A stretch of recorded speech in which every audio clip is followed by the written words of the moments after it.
Hey guys and girls, Bored Now back with you. On this video I'm going to be talking about episode 2 and episode 3 of Amazon's The Wheel of Time. So the second episode is called Shadows Waiting and episode 3 is called A Place of Safety. And really I'm just going to sum up some thoughts overall of these next two episodes, and it'll get me ready and get you ready for the new episode which drops on Friday, and just my overall thoughts on where I think the show is heading and what I think of it. Once again, this review goes out to Alison, who I know is interested in the show, is intrigued, and followed my first review along.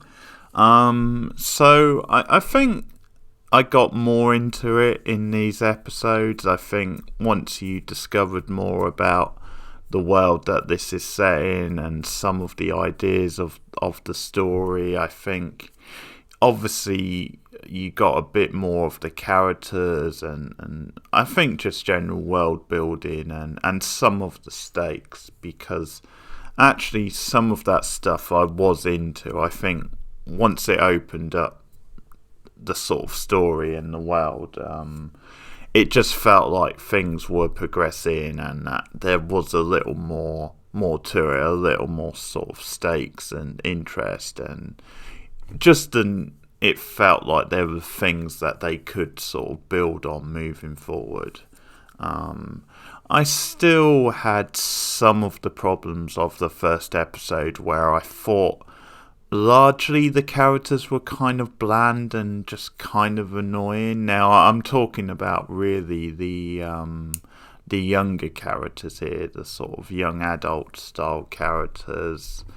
The main girl I do actually like. I said that in the first review, and I think that stands true. I think out of like the younger actors, I think she is the best of the actors and probably the least annoying, and she does give it a bit of a bit more sort of like dramatic sort of weight.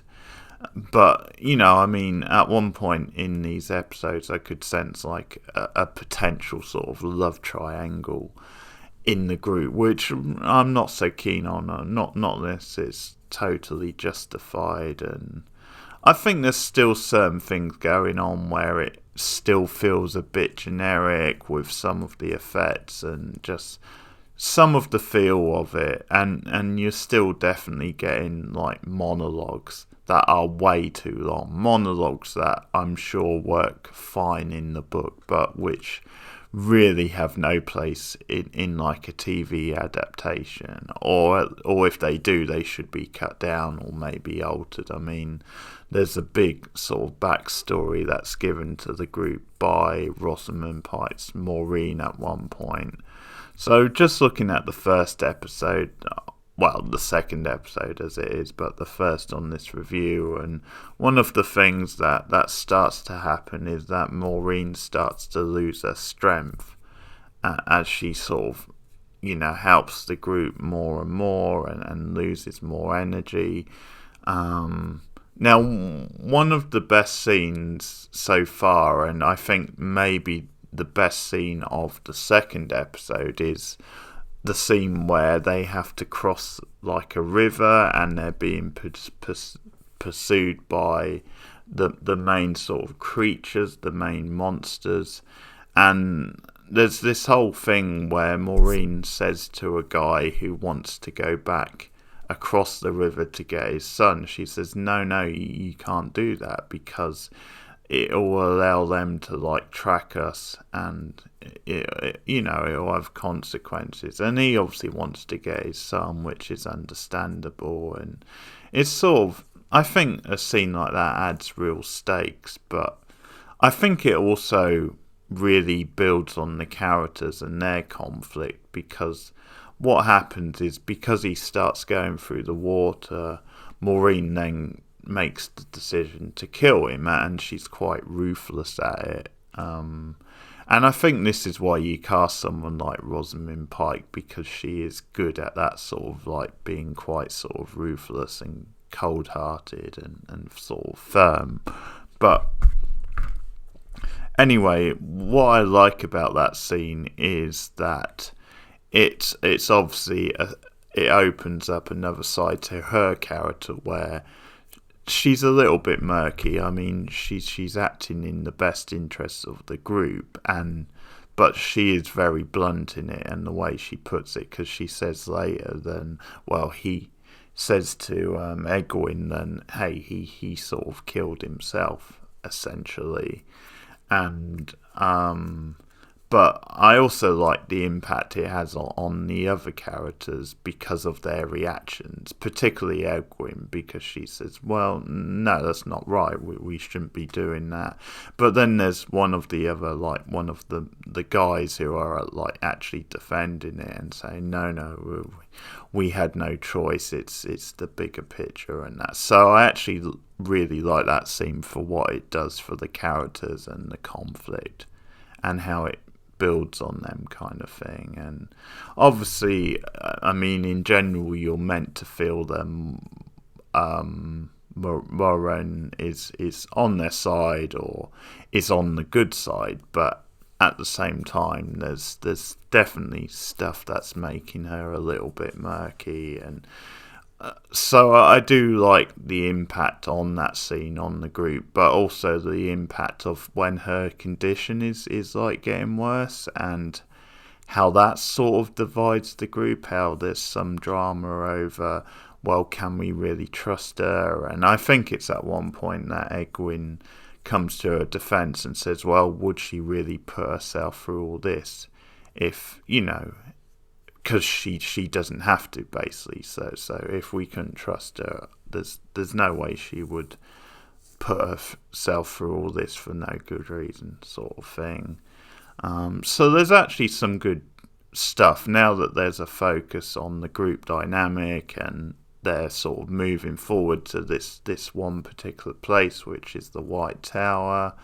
And we're opening up different sort of aspects of the world and the creatures pursuing them. Because there's little tidbits along the way. So I will say as well, at times the show is a bit more like violent than you might think, because we open like episode 2 with this girl who's like been kidnapped by this guy. There's a group of them dressed in white at one point who we see like sort of confront them on their travels, but it's sort of like a scene to reveal that he can't be trusted later on when they come across them. And I mean, at the time, Maureen like sort of tells them a lie, but he sort of has this girl kidnapped, and he has her hands cut off, and I think it's like suggested later that she might be related to Maureen or might know her somehow. But so that's another little tidbit. But there's different things bubbling along like that, different like characters. But just some of it is a bit force-fed to you, a bit over the top, and because there's stuff in episode 2 with them having like dreams and certain effects. And I mean, at one point they sort of blame Maureen or a couple, Moran or a couple of them do, and there's like debate over that between the group, which I think starts them speculating, can she really be trusted? And then what happens for episode 3 is that they are divided, and they're all basically looking to get to the White Tower, but then you have a couple of them. You have Mat, and I think it's Perrin, his name. See, this again is getting into maybe why I'm not keen on some of this genre, because silly little names like Perrin, but it's sort of funny than you then have a normal name like Mat. But Mat and Perrin, and there's a disagreement between them. One thinks they should head to the White Tower, and the other like disagree. Sorry, it's not Mat and Perrin. I think Perrin's is with Egwene at one point, because I think there was the love triangle with them. It's Ren and Mat who are together, and they end up at this tavern, which is like one of the big storylines of episode 3. And there's actually some strong stuff in that side of the plot in episode 3, but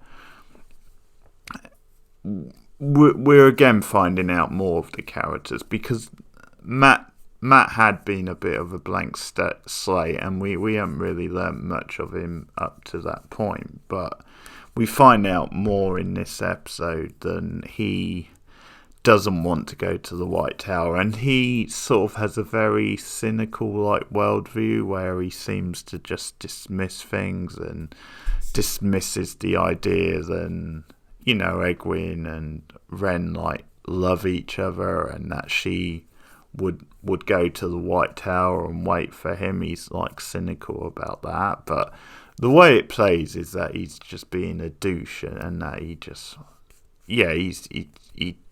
just doesn't want to put himself out there, so he likes to sort of run down others. But so they go to this tavern, and it leads some interesting places. You get a folk song performance at one point by this particular character, and I mean, it's meant to be this really sort of poor tavern, and again, it's sort of showing that these characters are all sort of slaves to the wheel of time, that their fate is determined, because we get this barmaid at one point who gives them a room, but in exchange for work.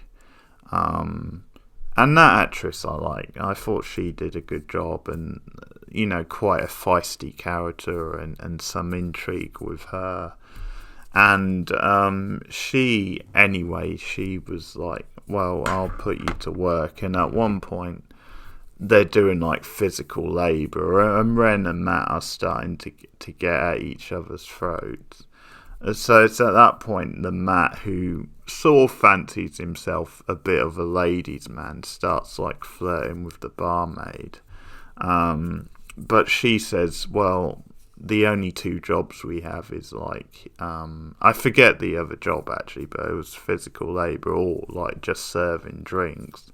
So she puts Matt to work serving drinks, and she's already given them a room for it.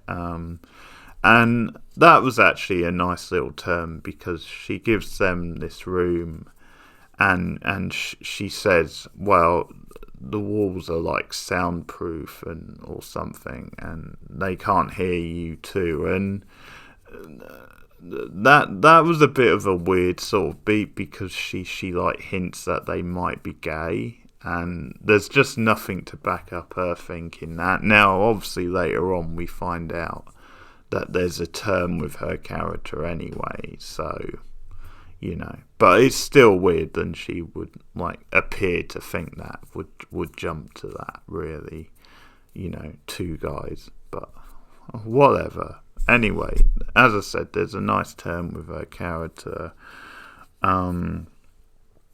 where she sort of fancies being a potential, and fancies, she's sort of been told to capture them, and is actually evil herself. I mean, that's sort of the turn, and she locks them in the room, essentially. So that's a smart callback to earlier when she said, there's no sound, and it's airtight, and it's a particular material that the door's made out of.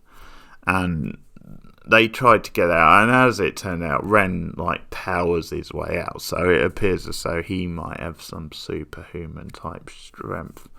And in the end, they're saved by the guy from earlier, the guy who was doing the folk song in the bar, and it turns out that he knows a lot more than he's letting on.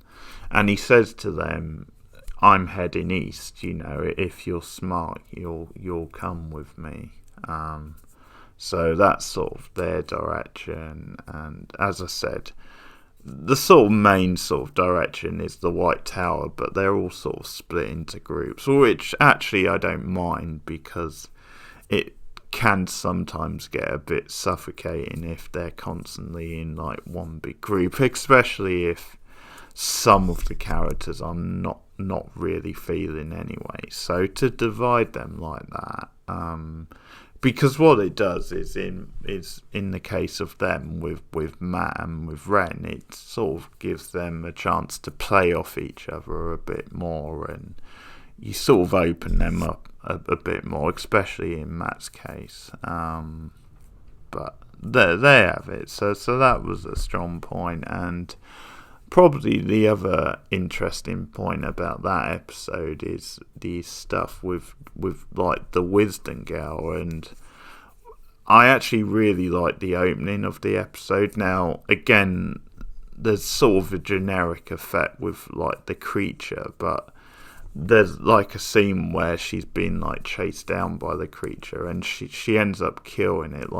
But she goes into some water and then sneaks up behind it and sort of kills it, and it's a really like good visual because you see like the blood coming from it in the water. So that was really good stuff actually, and she's another like fancies herself as another potential like witch sort of thing, and the sort of chosen one, and she goes after or bumps into, well, the handler, and well, in the end, Moran, and she has a full-on fight with the handler, which is pretty entertaining stuff, and he ends up tying her up and questioning her, but in the end, she convinces him, well, I'm the only wisdom around here, so I'm the only one can help